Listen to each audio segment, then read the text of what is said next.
Gálatas capítulo 4.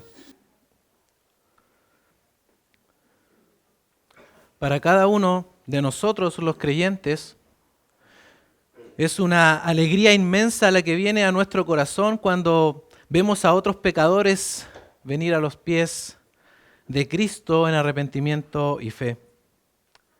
Y sin lugar a duda hay un gozo tremendo en el corazón cuando vemos el obrar del Espíritu Santo aplicando el Evangelio en el corazón de personas pecadoras, transformándolas únicamente por su gracia. Es extraordinario ver hombres y mujeres que han sido trasladados del reino de las tinieblas a la luz de Cristo, y esto sin estrategias humanas, sin intervención humana, sino únicamente por el poder de la palabra de Dios, eso sí, predicada por vasos de barro como nosotros. Nosotros hemos sido testigos en nuestra iglesia de esa transformación.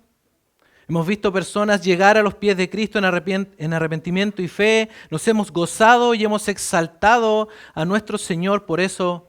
Hemos elevado acciones de gracias porque entendemos que hay alguien más a quienes sus pecados le han sido perdonados. Pero no solamente eso, sino que también exaltamos a nuestro Dios porque entendemos que a través de ese perdón que el Señor ha manifestado, ha derramado una vez más su gracia sobre un pecador. Pero luego de este gozo hay otro más.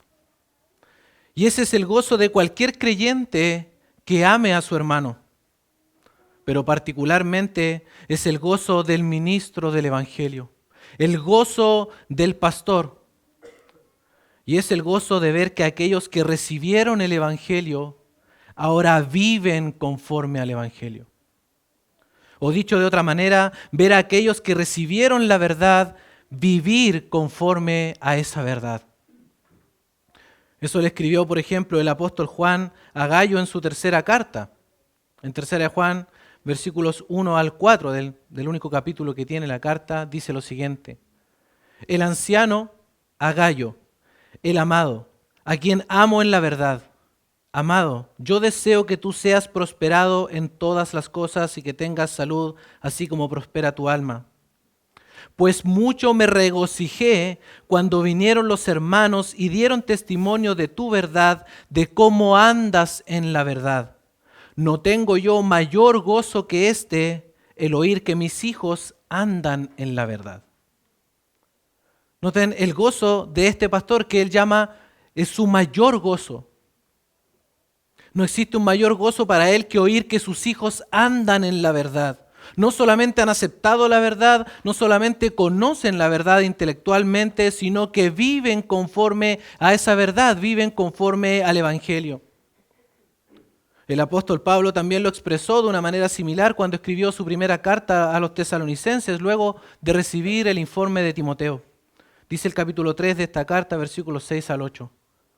Pero cuando Timoteo volvió de vosotros a nosotros y nos dio buenas noticias de vuestra fe y amor, y que siempre nos recordáis con cariño, deseando vernos como también nosotros a vosotros, por ello, hermanos, en medio de toda nuestra necesidad y aflicción, fuimos consolados de vosotros por medio de vuestra fe, porque ahora vivimos si vosotros estáis firmes en el Señor. A pesar de toda la aflicción que Pablo estaba experimentando en Corinto, la buena noticia de que los tesalonicenses estaban firmes en el Señor llenó de alegría su corazón y fue consolado. Es como si hubiese recibido una inyección de vida, una inyección de ánimo en medio de sus dificultades por esta maravillosa noticia de escuchar que sus amados hermanos o sus hijos espirituales, como Pablo también los consideraba, estaban firmes en el Señor. Y si este es el gozo más alto que un pastor puede tener, que incluso puede consolar un corazón afligido, entonces la peor noticia que puede provocar el más profundo dolor es oír que sus hermanos o sus hijos espirituales se están desviando de la verdad. Eso es lo que encontramos en el pasaje que nos corresponde en el día de hoy. Es la porción más personal e íntima del apóstol Pablo. Él quiere expresar su genuina preocupación y reafirmar su amor sincero por ellos. Hasta este punto de la carta, Pablo ha sido bastante severo. Ha corregido duramente a los Gálatas con palabras fuertes, como por ejemplo insensatos, los llama en el capítulo 3, faltos de entendimiento, necios. Les ha mostrado todos los argumentos escriturales para demostrarles su error. No hay gratitudes por la carta, no hay saludos especiales, simplemente Pablo ha sido bastante severo. Sin embargo, Pablo no quiere que sus hermanos piensen que los ha tratado de esta manera porque tiene algo en su contra, sino que los ha reprendido así precisamente porque los ama. Pablo no está defendiendo su orgullo, no está defendiendo algo personal, sino está defendiendo el Evangelio. Y para no generar esta confusión, en esta porción de la carta, Pablo cambia el tono al escribir. Mire por un momento el versículo 19 del capítulo 4. Dice allí, hijitos míos. ¿Notan el cambio del tono aquí, Pablo? Hijitos míos, por quienes vuelvo a sufrir dolores de parto hasta que Cristo sea formado en vosotros. Pablo expresa su amor con ternura, los trata como a hijos. Pablo se siente como una madre que está dispuesta a sufrir nuevamente los dolores de parto por ellos. Por eso en esta porción Pablo va a hablar desde su corazón al corazón de estos hermanos para intentar mover la voluntad de ellos. Desde un corazón pastoral, Pablo va a rogar a sus hermanos que no vuelvan a la esclavitud. No quiere verlos desviándose de la verdad, quiere que vuelvan a la verdad del Evangelio. Y por medio de este pasaje nos damos cuenta que en la exhortación es necesario tener un corazón compasivo y lleno de amor. Porque muchas veces podemos tener la razón doctrinalmente hablando, pero podemos herir gravemente a aquellos que amamos a causa de nuestra severidad. Hemos de seguir también el ejemplo de Cristo, tal como lo hacía Pablo, quien era ambas cosas a la vez, es decir, era severo y a la vez lleno de amor y compasivo. Y esto es importante para cada uno de nosotros también, no solamente para los pastores, porque debemos aprender nosotros también, hermanos, en humildad, cómo nos debemos preocupar de nuestros hermanos y cómo mostrarles amor aún en medio de uno de los problemas más difíciles de enfrentar en la iglesia, que es la desviación del Evangelio. Leamos entonces la palabra del Señor en Gálatas capítulo 4, versículos 8 al 20. Dice así la palabra del Señor. Ciertamente, en otro tiempo, no conociendo a Dios, servíais a los que por naturaleza no son dioses. Mas ahora, conociendo a Dios, o más bien siendo conocidos por Dios, ¿cómo es que os volvéis de nuevo a los débiles y pobres rudimentos a los cuales os queréis volver a esclavizar? Guardáis los días, los meses, los tiempos y los años. Me temo de vosotros que haya trabajado en vano con vosotros. Os ruego, hermanos, que os hagáis como yo, porque yo también me hice como vosotros.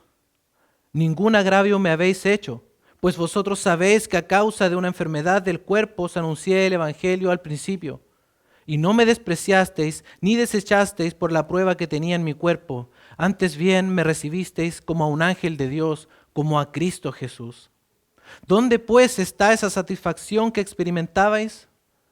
Porque os doy testimonio de que si hubieseis podido, os hubierais sacado vuestros propios ojos para dármelos. ¿Me he hecho pues vuestro enemigo por deciros la verdad? Tienen celo por vosotros, pero no para bien, sino que quieren apartaros de nosotros para que vosotros tengáis celo por ellos. Bueno es mostrar celo en lo bueno siempre y no solamente cuando estoy presente con vosotros. Hijitos míos, por quienes vuelvo a sufrir dolores de parto hasta que Cristo sea formado en vosotros, quisiera estar con vosotros ahora mismo y cambiar de tono, pues estoy perplejo en cuanto a vosotros. Oremos un momento. Padre, una vez más, Señor, te damos gracias. Exaltamos tu nombre, Señor, y pedimos que tu dirección, Señor, en esta hora. Señor, queremos aprender de ti. Queremos también, Señor, que tú corrijas aquello que está mal en nuestro corazón. Muéstranos, Señor, saca a la luz lo que hay allí para poder ser transformados por tu preciosa palabra. Señor, dirige lo que queremos en esta hora. En el nombre de Jesús. Amén. En esta exhortación encontramos 4 formas en las que se expresa el amor por los hermanos. En primer lugar, la preocupación por la situación actual, versículos 8 al 11. En segundo lugar, el aliento a recordar su satisfacción pasada, los versículos 12 al 16. En tercer lugar, la advertencia sobre el verdadero celo, en los versículos 17 y 18. Y en cuarto lugar, el anhelo de estar con ellos, los versículos 19 al 20. Vamos entonces a lo primero, la preocupación por su situación actual. Versículo 8. Ciertamente en otro tiempo, no conociendo a Dios, servíais a los que por naturaleza no son dioses. Pablo comienza recordándole su situación antes de que el Señor los alcanzara por la fe. Estaban sumidos en la idolatría, en aquel tiempo en el cual no conocían a Dios, un tiempo en el que no tenían una relación con Dios, porque ese es el sentido de la palabra allí, conociendo. No significa solamente un conocimiento intelectual, sino más bien un conocimiento relacional. En ese tiempo, en ese desconocimiento de Dios, los llevó a ser esclavos. Esclavos de la religión pagana, esclavos de la idolatría, sujetos a servidumbre de aquellos que por naturaleza no son dioses. Servían a los falsos dioses de piedra y de madera que no tienen ojos ni oídos, porque son creados por la mente humana y fabricados también por manos humanas. Como dice el Salmo 115, versículos 15 al 18. Los ídolos de las naciones son plata y oro, obra de manos de hombres. Tienen boca y no hablan, tienen ojos y no ven, tienen orejas y no oyen, tampoco hay aliento en sus bocas. Semejantes a ellos son los que las hacen y todos los que en ellos confían. Esta era la situación de estos hermanos. Antes de Cristo, por supuesto. Rendían culto a la multiplicidad de falsos dioses del panteón greco-romano. Y eso es estar encerrado bajo las más densas tinieblas espirituales, como es la condición de todo hombre que aún no ha llegado a los pies de Cristo en arrepentimiento y fe. Y esto fue así hasta que fueron redimidos por la sangre de Cristo, por la fe en Él, quien los hizo libres. Jesús, por medio de la fe, los trasladó de las tinieblas a su luz admirable. Fue únicamente por la intervención divina, porque fue Dios quien irrumpió en la historia humana al enviar a su Hijo para hacer la obra extraordinaria de redención, para liberar a todos aquellos que estaban bajo la esclavitud de la idolatría y de sus pecados. Y esto con el propósito de que recibiésemos la adopción de hijos, como vimos también un domingo atrás. Para ser adoptados hijos suyos, para ser parte de la familia de Dios, para que viniera a morar en aquellos que han creído el Espíritu de Cristo, el cual da testimonio de la nueva relación íntima y cercana con el Dios verdadero. Ese es el sentido de la frase del versículo 9. Más ahora, siendo conocidos por Dios, o más bien, siendo conocidos por Dios. Versículo 9. Más ahora conociendo a Dios. Ahí está la relación que tienen ahora, o más bien siendo conocidos por Dios. Y eso habla de que Dios los alcanzó a ellos. Y ahora que tienen esta relación íntima con el Padre Celestial, como sus hijos adoptados y como sus herederos, ¿cómo es que os volvéis de nuevo a los débiles y pobres rudimentos a los cuales os queréis volver a esclavizar? Pregunta Pablo.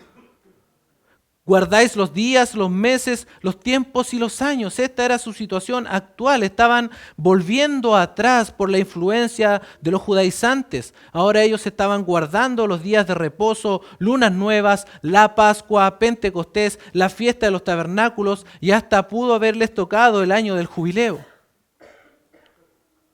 Todo esto corresponde al calendario mosaico, es decir, de la ley de Moisés. El Señor los sacó de la esclavitud de la idolatría para hacerlos hijos libres y ahora en su situación actual, al volverse al sistema religioso de la ley, están volviendo a otro tipo de esclavitud. Tanto la religión judía como la religión pagana comparten los elementos básicos de toda religión humana, ya que en definitiva son mandamientos de hombres que buscan a través de las obras ganarse el favor divino. Y en el caso de los Gálatas, ahora que estaban viviendo bajo la ley, buscaban completar la obra de Cristo. Buscaban perfeccionarse, madurar o santificarse por medio de las obras, y esto es totalmente opuesto a la gracia de Dios. Porque, mis hermanos, las obras no salvan ni santifican. Tanto las obras como la santificación son el resultado de la salvación y no la causa de ella. La ley no fue dada para producir vida, sino para evidenciar nuestro pecado y guiarnos hasta Cristo, quien triunfó en todos los aspectos, a fin de que fuéramos justificados por la fe. Lo que están haciendo en definitiva es cambiando una esclavitud por otra, luego de haber experimentado la verdadera libertad en Cristo. Y esto, mis hermanos, es inconcebible en la mente de Pablo. De allí su preocupación, versículo 11. Me temo de vosotros que haya trabajado en vano con vosotros. Me temo de vosotros. Pablo tiene un gran temor, así expresa su preocupación por su situación actual. Pablo teme de que todo su arduo trabajo con ellos hubiera sido en vano, hubiera sido inútil. Su trabajo hubiese sido un rotundo fracaso si ellos insistían en adherirse al sistema religioso de la ley. Esa es la idea de esta frase, me temo por vosotros que haya trabajado en vano con vosotros. Porque ¿qué puede ser más penoso para un padre espiritual, como se consideraba Pablo, ver que sus hijos se desviaron de la verdad? Es decir, todo el trabajo con ellos, todo su duro trabajo hasta quedar exhausto, sin aliento, porque esa es la idea de la palabra trabajo, todo sufrimiento y todos sus padecimientos también, como vamos a ver más adelante. ¿Para qué? Dice Pablo. Para nada, para que vuelvan al lugar de esclavitud del cual fueron liberados por Cristo. Esto debe haber afectado profundamente el corazón de Pablo. Y esta es una situación en extremo preocupante porque preferir la esclavitud a la libertad es preferir Egipto en vez del desierto. Es rechazar a quien nos rescató con tan alto precio en la cruz. Preferir la esclavitud, preferir el sistema religioso es no valorar la enorme bendición que hemos recibido. Menospreciar la libertad en Cristo es como decirle al Señor, gracias por salvarme, pero yo prefiero caminar solo. Yo no necesito de ti. Soy autosuficiente. Mis propias obras me santificarán. Yo puedo, a través de mi conducta religiosa y mis 5 pasos para mantenerme salvo, santo y perseverar. Y mis hermanos, este es el engaño del legalismo. Este es el engaño de la religiosidad. Esto es lo que significa adherir a un sistema religioso. Todo depende de mí. Y eso lo único que hace es poner al hombre en el centro y enorgullecer su corazón. Eso es decir que no necesitamos de Dios, que no necesitamos la gracia de Dios en nuestra vida. En definitiva es rechazar a Cristo. Y mis hermanos, si esto pasara en nuestro contexto, ¿cómo reaccionaríamos ante una situación como esta? ¿Ardería nuestro corazón de preocupación por nuestros hermanos si vemos que se están desviando de la verdad hacia un sistema religioso, que están rechazando a Cristo, la libertad de Cristo, por el legalismo? Para que pudiera arder nuestro corazón por ellos, tendríamos que amar genuinamente a nuestros hermanos. Y eso es lo que Pablo está demostrando aquí. Por eso su preocupación, porque ama profundamente a sus hermanos. Por eso tiene este temor de que todo su trabajo haya sido en vano, que todos sus esfuerzos ministeriales se vengan abajo. Por eso quiere alentarlos a que recuerden su satisfacción pasada, que recuerden el fruto del Evangelio en medio de ellos. Y esto es lo segundo, el aliento a recordar su satisfacción pasada. Versículo 12. Os ruego, hermanos, que os hagáis como yo, porque yo también me hice como vosotros. Noten las palabras de Pablo, este es un ruego emotivo y afectuoso. Pablo ofrece su propia vida como ejemplo, porque lo lógico, mis hermanos, es que después de la conversión se salga del sistema religioso, no querer entrar a él. Cuando Pablo se convirtió al Señor, o cuando el Señor le salió a su encuentro, él abandonó el sistema religioso y legalista que lo hacía sentir orgulloso, con lo cual pensaba agradar a Dios con su propia justicia. Pero ahora era libre de aquel legalismo y en ese sentido se hizo como uno de ellos, es decir, como un gentil, porque entendió que el sistema religioso no contribuía en nada a la justificación ni a la santificación. Por eso ahora pide que se hagan como Él, libres del legalismo, así como Él se identificó con ellos, identifíquense ustedes conmigo ahora. Pablo había dicho en el capítulo 2, versículo 19, porque yo por la ley soy muerto para la ley a fin de vivir para Dios. Por eso estas palabras no tienen ningún origen, no tienen su origen en un resentimiento personal de Pablo, o que él esté indignado con los hermanos porque lo abandonaron a él para seguir a falsos maestros, sino que él quiere que ellos abandonen ahora el engaño de los judaizantes y se vuelvan a la verdad. Ningún agravio me habéis hecho, dice el versículo 12. Ustedes no me han hecho ningún mal, eso quiere decir Pablo. No es por eso que les estoy diciendo estas cosas. No es porque ustedes hayan hecho algún daño, me hayan hecho algún daño a mí. Porque eso sería contradictorio. Pablo recuerda perfectamente y muy bien cómo lo recibieron estos hermanos cuando llegó a estos lugares de Galacia del Sur. Note versículos 13 y 14.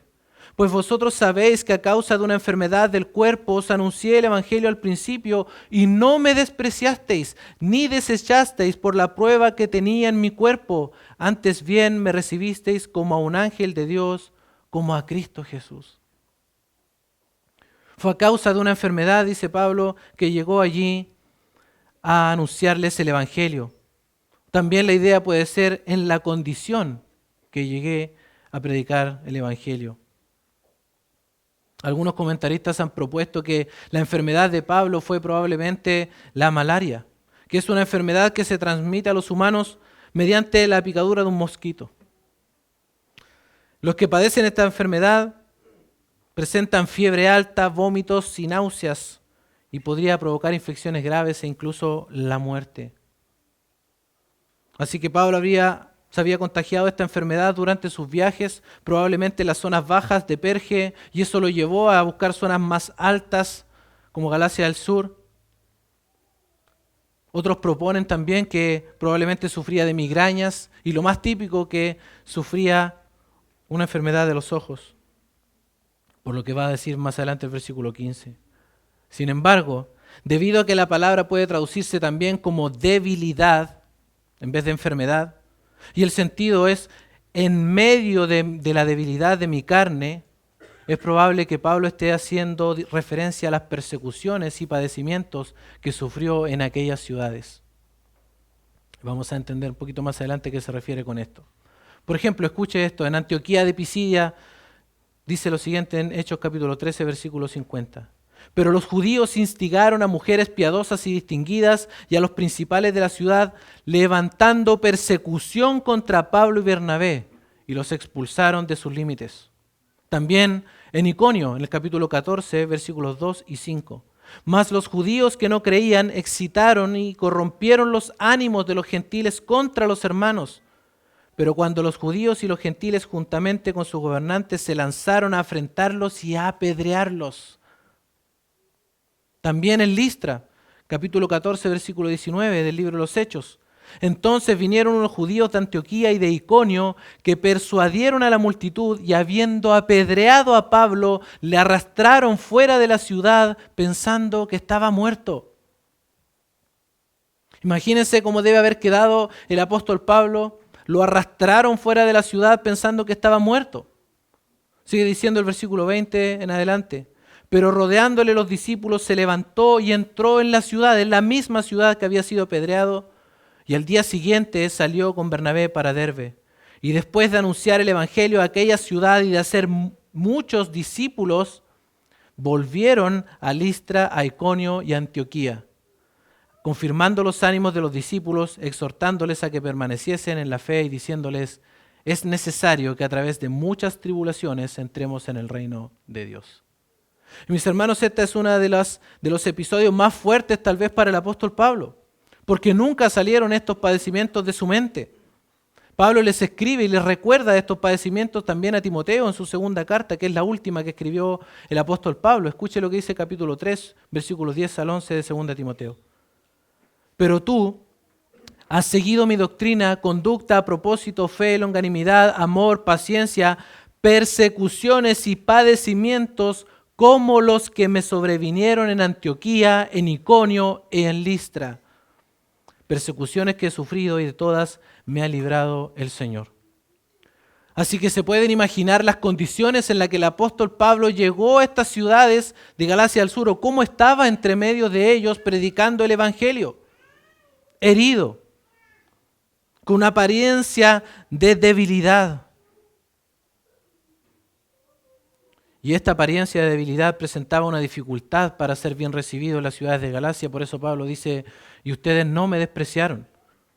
Su apariencia presentaba una prueba para los gálatas porque se creía que los golpes que Pablo había recibido o este tipo de castigo en las personas era producto de un castigo divino del cual había escapado. Como cuando Pablo es mordido por esa serpiente, todos pensaban que el hombre había arrancado de la muerte lo estaba persiguiendo. Esas cosas creían aquí en estos lugares. De hecho, era tan terrible que una persona, en las condiciones en las que estaba Pablo, podía ser considerado como menos que nada, como una persona insignificante. Y no solo eso, sino también desechable. Y esta palabra es un poco fuerte en el idioma original porque es la palabra escupir. Literalmente Pablo está diciendo, ustedes no me despreciaron, no me trataron como nada y no me escupieron en el rostro. Porque así como había llegado Pablo, era para haberlo escupido y tratado como nada. Porque esta era la expresión máxima de rechazo y de desprecio que le podían hacer a alguna persona. De hecho, algunos comentan que esta era la manera habitual de manifestarse ante alguien que era considerado como maldito por Dios. Podrían haberlo considerado como nada y escupido en el rostro por la condición de extrema debilidad en la que se encontraba Pablo. Y con ello haber rechazado también el mensaje que llevaba Pablo. Sin embargo, no fue lo que pasó.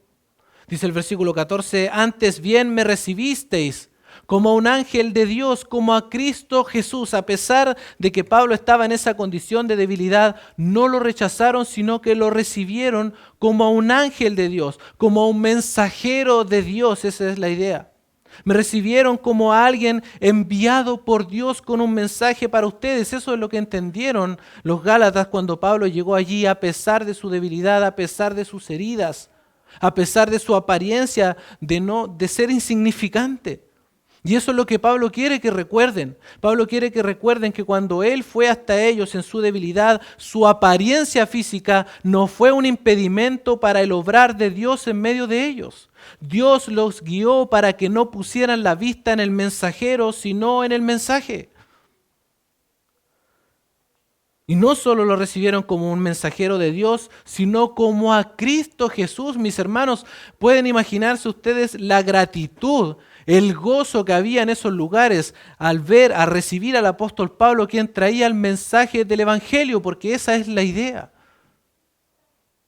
No es solamente la persona, sino el mensaje que trae la persona. Lo recibieron como si hubiese llegado Cristo mismo a ese lugar. Recibieron el mensaje entonces del Evangelio con toda solicitud. El Señor Jesucristo dijo, de cierto os digo, el que recibe al que yo enviare, me recibe a mí, y el que me recibe a mí, recibe al que me envió. Juan capítulo 13, versículo 20. Así que estos hermanos estaban experimentando cosas extraordinarias. Pablo les había explicado que los sufrimientos eran necesarios. Estaban experimentando la conversión, el poder de la palabra de Dios en sus propias vidas transformadas por el Espíritu Santo. Animados en las tribulaciones, gozo extraordinario y gratitud porque el Señor se dignó a mirar su condición de pecado y les envió un mensajero para redimirlos. Los Gálatas estaban grandemente agradecidos y bendecidos con la visita de Pablo. Qué gozo debe haber sido también para Pablo haber sido recibido de esa forma, a pesar de que en otros lugares había sido apedreado. Por eso Pablo ahora se pregunta, ¿dónde pues está esa satisfacción que experimentabais? En el versículo 15. ¿Dónde está esa satisfacción que experimentabais? Porque os doy testimonio de que si hubieseis podido, os hubierais sacado vuestros propios ojos para dármelos. Y esto es un recurso literario para expresar la gran satisfacción o bendición que los Gálatas estaban experimentando y la enorme gratitud hacia Pablo, el mensajero de Dios. Estaban tan agradecidos y bendecidos con su visita que estaban dispuestos a darle lo que le hiciera falta a Pablo para ayudarlo. Esa es la idea. Desprenderse de lo más valioso para poder dárselo a él. Así de grande era la gratitud que manifestaban con él. Así de cercana se había tornado la relación entre él y los Gálatas.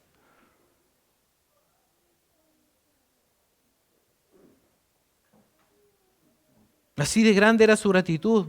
Así de grande era la dicha que estaban experimentando por haber recibido la mayor bendición, la llegada del Evangelio. ¿Dónde está, pues, esa satisfacción ahora? Mis hermanos, podemos notar aquí la soberanía de Dios en todo esto. Porque el Señor ciertamente usa instrumentos débiles que muchos despreciarían. Sin embargo, el Señor se glorifica por medio de estos instrumentos débiles. Porque no importa si el mensajero, el pastor, el predicador no tiene apariencia de pastor, porque eso no solamente le pasó a Pablo porque estaba herido. En otros lugares, como en Corinto, por ejemplo, lo consideraban que su retórica no era buena y su apariencia era menospreciable. No importa si el pastor luce débil o atraviesa momentos difíciles, su labor es la importante. El mensaje que lleva es lo importante. Allí debe estar la gratitud.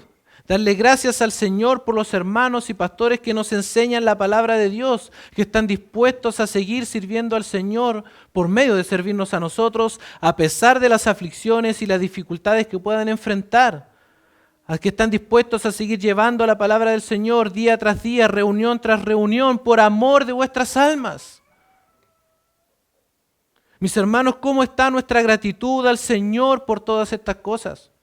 ¿Cuánto valoramos esos instrumentos débiles, llenos de flaquezas, llenos de dificultades?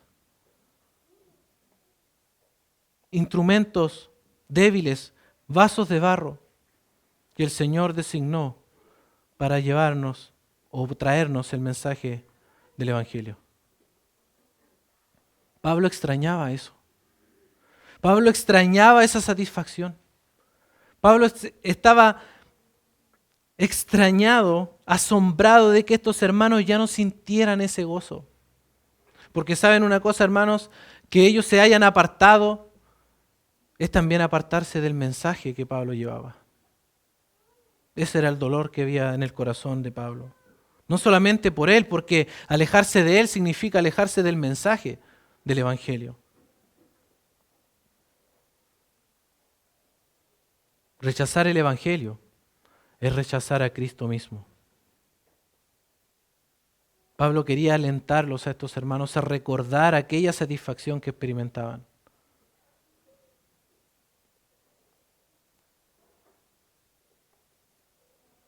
Por eso el versículo 16, ¿me he hecho pues vuestro enemigo por deciros la verdad? Antes estaban contentos y bendecidos con la presencia de Pablo entre ellos, por el mensaje que proclamaba, por las enseñanzas que les impartía, por el ánimo que les transmitía, las exhortaciones a perseverar en la gracia del Señor. Pero ahora parece que todo ha cambiado. Su gozo y esa dicha que experimentaban se había apagado al rechazar la verdad del Evangelio por la mentira del legalismo, por la mentira de la religiosidad.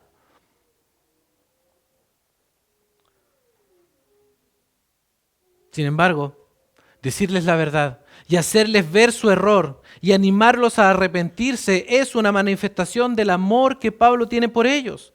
Si no los amara, los habría dejado así como están. Sigan su propio camino, que se desvíen de la verdad. Total, a mí no me interesa. Ellos se lo buscaron. Pero no es así. Pablo está dispuesto a que ellos lo consideren un enemigo con tal de decirles la verdad. Mis hermanos notan cómo expresa, cómo debe ser el amor expresado por nuestros hermanos. ¿Qué estamos dispuestos nosotros a arriesgar por decirles a nuestros hermanos la verdad? Porque decirles la verdad, por supuesto conforme al Evangelio, a nuestros hermanos es una muestra de amor y de fidelidad. Aunque en una primera instancia la verdad duela, pero es mejor eso que buscar la buena convivencia por medio de mentiras. Hermanos, muchas veces preferimos mantener buenas relaciones a base de pasar por alto ciertas cosas. Y lo que de verdad estamos haciendo en esas circunstancias no es mostrar el amor de Cristo, sino indiferencia, menosprecio por nuestros hermanos, menosprecio por aquellos que el Señor rescató. Pero Pablo está dispuesto a que lo traten como su enemigo, pero decirles la verdad. Muchas veces no estamos dispuestos a quedar mal con nuestros hermanos, porque tenemos temor a cómo puedan reaccionar. De hecho, Pablo va a mostrar aquí que él también tiene temor de cómo pueden estar reaccionando los hermanos con esta carta, pero a pesar de eso, prefiere decirles la verdad, porque los ama profundamente, ama al Señor, ama al Evangelio y ama a sus hermanos también. Dice Proverbios capítulo 27, versículo 6, fieles son las heridas del que ama, pero importunos los besos del que aborrece. Fieles son las heridas del que ama. También dice Proverbios 28, 23, el que reprende al hombre hallará después mayor gracia que el que lisonjea con la lengua. Pablo estaba dispuesto a que lo consideraran su enemigo, tal vez a producir alguna herida en ellos, pero es porque los ama. A veces nosotros preferimos, ¿cierto?, las lisonjas a la verdad.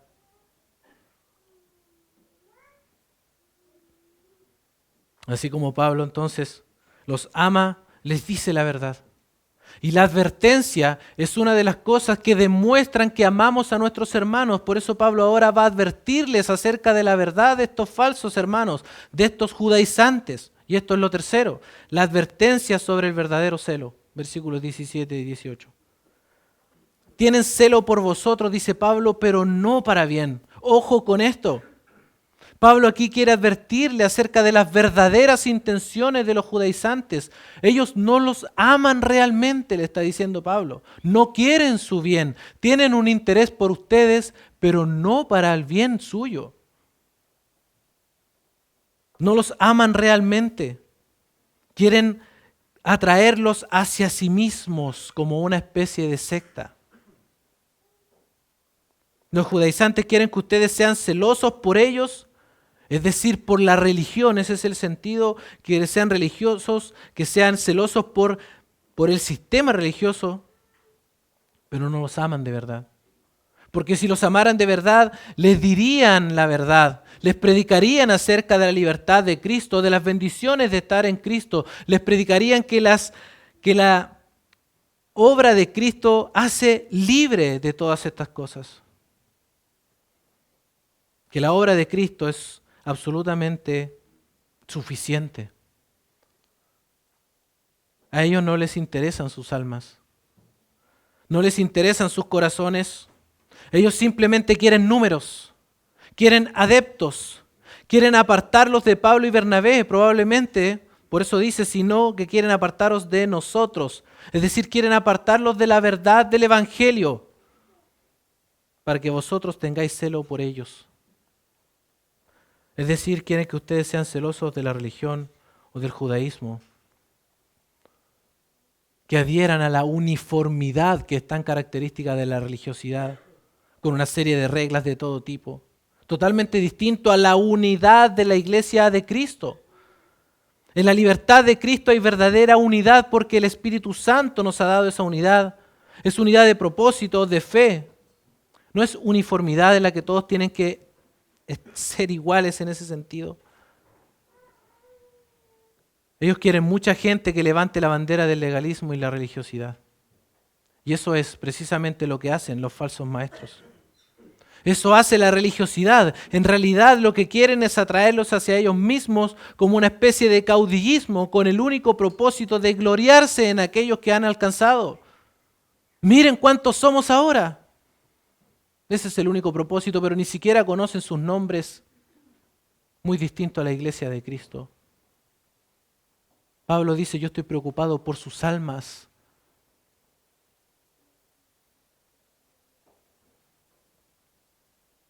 Lo único que quieren estos falsos maestros es gloriarse en aquellos que han alcanzado, como dice el capítulo 6, versículo 13 de esta carta de Gálatas. Porque ni aun los mismos que se circuncidan guardan la ley, pero quieren que vosotros os circuncidéis para gloriarse en vuestra carne. Para decir, miren cuántas personas somos ahora, miren cuántos tenemos ahora. Pero no le preocupan sus corazones. Alguien escribió, no se trata de hacer seguidores de Cristo, sino todo lo contrario, apartarlos de la gracia para trasladarlos al fanatismo religioso que a ellos caracterizaba. Por eso el versículo 18, bueno es mostrar celo en lo bueno siempre y no solamente cuando estoy presente con vosotros. Pablo cuando estuvo con ellos también mostró celo por ellos, también mostró interés por ellos, pero de una manera genuina, con celo de Dios, como dice en otro contexto, celoso por sus almas, que se arrepintieran de sus pecados y se convirtieran a Cristo. Y este deseo o este interés especial por ellos no solo fue cuando estuvo presente con ellos, sino aún lo mantenía estando lejos de ellos.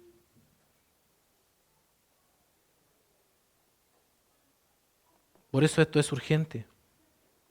Pablo no está esperando a que los gálatas se den cuenta por sí mismos de lo que está ocurriendo, sino Pablo quiere advertirlos. Y esta es una muestra de amor también, mis hermanos, de advertir a otros acerca de aquellos que quieren engañarlos, de aquellos que quieren arrastrarlos tras un sistema religioso, porque lo que están buscando es apartarlos de la verdad del Evangelio. Y si realmente amamos a nuestros hermanos, vamos a advertirles de estas cosas.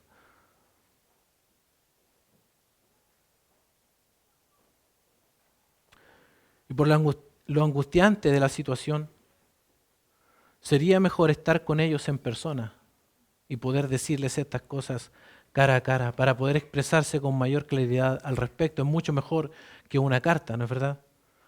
Y esto nos lleva a lo cuarto y lo último, el anhelo de estar con ellos, versículos 19 y 20. Hijitos míos, por quienes vuelvo a sufrir dolores de parto hasta que Cristo sea formado en vosotros. La forma de expresarse de Pablo es la de una madre que trata con ternura a sus hijos. Sin embargo, hay algo que no es normal aquí, vamos a decirlo así.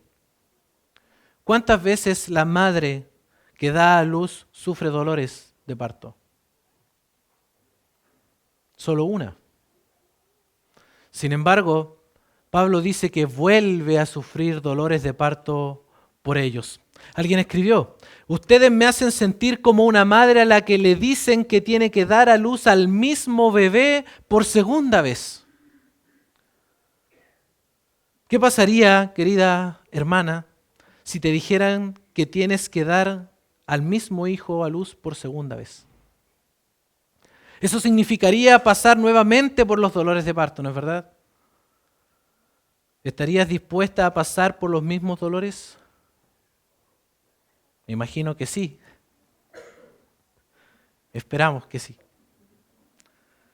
Por supuesto que sí, pienso yo. Yo nunca he experimentado esos dolores. Pero me imagino que sí, porque vale absolutamente la pena por el amor a aquel hijo. Por ese amor especial, por esa relación especial, esa unión especial que se produce entre la madre y el hijo. Así se sentía Pablo respecto a estos hermanos. Así que lejos de abandonarlos, Pablo está dispuesto a sufrir nuevamente, a pasar nuevamente por los mismos dolores, por los mismos padecimientos, y no solamente una vez, sino todas las veces que sea necesario hasta que Cristo sea formado en ellos.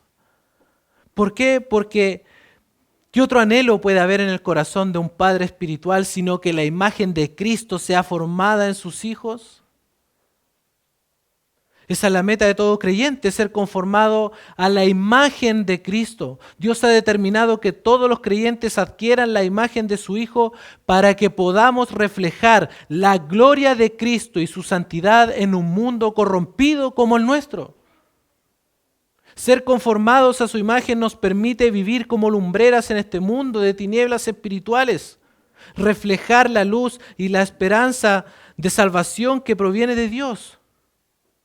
¿Y qué propósito más sublime, queridos hermanos?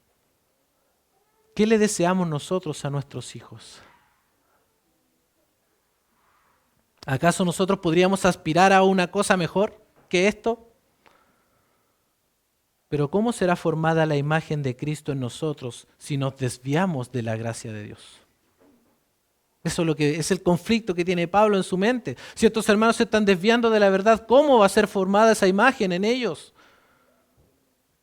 Por eso necesitamos pasar tiempo con Dios, hermanos, tiempo con el Señor, buscar su rostro, buscar su presencia en oración, las Escrituras, la sana doctrina que exalta la gracia de Dios en Cristo, porque es imposible, mis hermanos, que la imagen de Cristo sea formada en nosotros si nos alejamos de la gracia de Cristo para irnos tras nuestras propias obras y sistemas religiosos que no tienen la capacidad para transformar a nadie.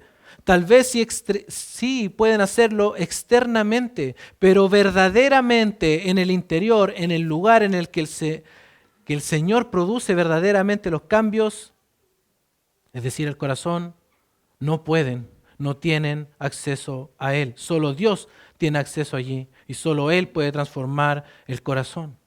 Y esa transformación, esa conformidad a la imagen de Cristo nunca va a suceder, mis hermanos, en esta tierra si nos alejamos de la gracia del Señor.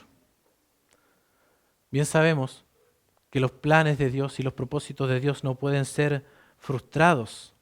Por lo tanto, al final de todo sabemos cómo termina la historia. Llevaremos la imagen de Cristo finalmente a pesar de nosotros, a pesar de nuestros errores, de nuestros pecados, de nuestras inconsistencias, de alejarnos de la verdad, de alejarnos de la gracia. Llevaremos igualmente, si somos creyentes verdaderos, la imagen del celestial, como dice Pablo. Pero también en esta tierra, mientras ese momento llega, es nuestra responsabilidad también alcanzar aquello por lo que fuimos alcanzados por Cristo. Y es ser transformados a su imagen. Porque esa imagen impresa que llevamos por creación de Dios fue distorsionada a causa del pecado que entró en el mundo. Pero en Cristo esa imagen es restaurada porque Él es la imagen del Dios invisible. Por eso la angustia de Pablo. Porque ellos no estaban viviendo para el propósito por el cual fueron redimidos. La imagen de Cristo no estaba siendo formada en ellos, sino que estaban volviendo atrás. En vez de crecer, estaban retrocediendo espiritualmente. En vez de vivir bajo la libertad de los hijos de Dios, estaban viviendo como esclavos de la religiosidad. Versículo 20, quisiera estar con vosotros ahora mismo y cambiar de tono, pues estoy perplejo en cuanto a vosotros. No es suficiente para Pablo escribirles una carta. Él anhela estar con ellos. Quiere estar con ellos. Quiere hablarles cara a cara para poder tal vez entenderse mejor. Por eso dice y cambiar de tono. A veces cuando nosotros leemos y pasamos por aquí entendemos como que es cambiar de tono como una especie de amenaza. Pablo quiere cambiar de tono porque ha sido severo. Quiere hablarles con ternura. Pablo podría saber cómo los hermanos están reaccionando ante sus palabras y poder darse a entender mejor. Sabría cómo hablarles, sabría cómo expresar de mejor manera su preocupación genuina por ellos y su amor por ellos. Porque la verdad es que ya Pablo no sabe ni qué decir. Pues estoy perplejo en cuanto a vosotros, dice al final del versículo 20. Y esta expresión literalmente es quedarse sin palabras o sin recursos mentales. Tiene el sentido de estar sin salida o perdido mentalmente. Ya no sé qué más pensar, ya no sé qué más decir. Estoy perplejo con respecto a vosotros.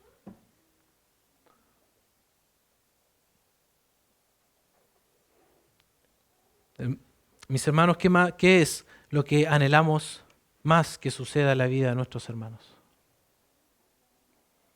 ¿Anhelamos que Cristo sea formado en ellos? Porque es una expresión de amor también en nuestro corazón, anhelar que la imagen de Cristo sea formada en mi hermano.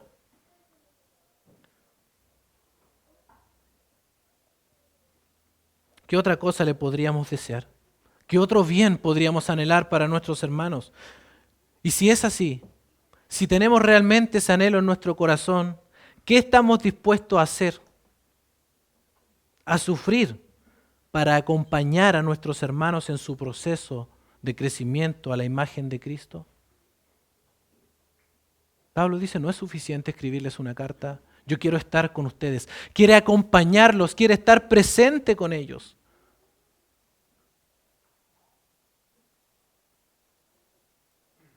Cuando vemos estas cosas, mis hermanos, estas expresiones de amor tan altas, nos damos cuenta de lo lejos que estamos de alcanzar ese nivel de amor por otros. Y lo digo personalmente, hermanos, porque me doy cuenta también de cuán lejos estoy de amar a mis hermanos como debería amarlos, de expresar ese amor. Porque muchas veces nosotros nos conformamos con creer que estamos amando a nuestros hermanos, pero no hacemos nada por ellos. Muchas veces ignoramos ciertas situaciones y no somos capaces de estar allí cuando más nos necesitan. Si amamos al Señor que nos rescató, ese amor debe llevarnos también a amar a aquellos por los que Cristo murió. Alguien dijo que era una contradicción amar a Cristo y no amar a su iglesia. No hacer nada cuando nuestros hermanos se están desviando de la verdad es indiferencia espiritual y menospreciar lo que Jesús valoró. Demostramos amor a los hermanos no solo cuando nos alegramos con ellos, no solamente cuando las cosas están bien, no solamente cuando nos podemos reunir y tenemos cosas para compartir. No solamente allí demostramos el amor a nuestros hermanos, demostramos también amor cuando nos preocupamos por ellos. Cuando los alentamos también a recordar la bendición del Evangelio. Demostramos amor cuando los corregimos. Mis hermanos, no vacilemos en decirles la verdad a nuestros hermanos que pueden estar en el error. de advertirles del engaño de los falsos maestros. Y no dudemos tampoco en acompañarlos en su crecimiento en la semejanza a Cristo, porque eso es la iglesia. Nos animamos mutuamente, nos alentamos mutuamente a crecer a la imagen de Cristo. Todo esto es también una manera de mostrar amor práctico a nuestros hermanos, sobre todo cuando están en peligro de desviarse de la verdad. Oremos, hermanos. Señor, queremos darte gracias, Padre Celestial, porque tú conoces, Señor, nuestro corazón. Tú sabes, Señor, que estamos lejos de mostrar amor como veíamos, Señor, en este ejemplo, a nuestros hermanos. ¿Cuánto, Señor, nos falta genuina preocupación, Señor? Estar dispuestos, Señor, a decir la verdad, a pesar de que podamos quedar mal con ellos. Pero, Señor, te damos gracias porque tú, en tu gran amor y compasión para con nosotros que somos débiles, Señor, tú nos animas y nos perdonas y nos haces ver nuestro error y tú nos das de tu gracia para poder cambiarlo. Porque no son nuestras fuerzas tampoco, sino tu gracia que nos ayuda en nuestro día a día para vivir conforme a la verdad del Evangelio. Ayúdanos, Señor, a vivir conforme a la verdad del Evangelio, mostrando amor genuino en las cosas que son también importantes, Señor. Ayúdanos, guárdanos, Señor, a no desviarnos de la verdad. Y si lo estamos haciendo, Señor, anímanos, Señor, a poder alentarnos mutuamente a volver siempre a la verdad del Evangelio y a tu gracia. Señor, agradecemos en esta hora y oramos también por aquellos que aún no te conocen, Señor. Sigue extendiendo, Padre, tus manos de misericordia y salvando a aquel que aún no te ha conocido. Glorifícate, Señor, por medio de la salvación y por medio de la santificación de tu iglesia. Oramos en el nombre de Jesús. Amén.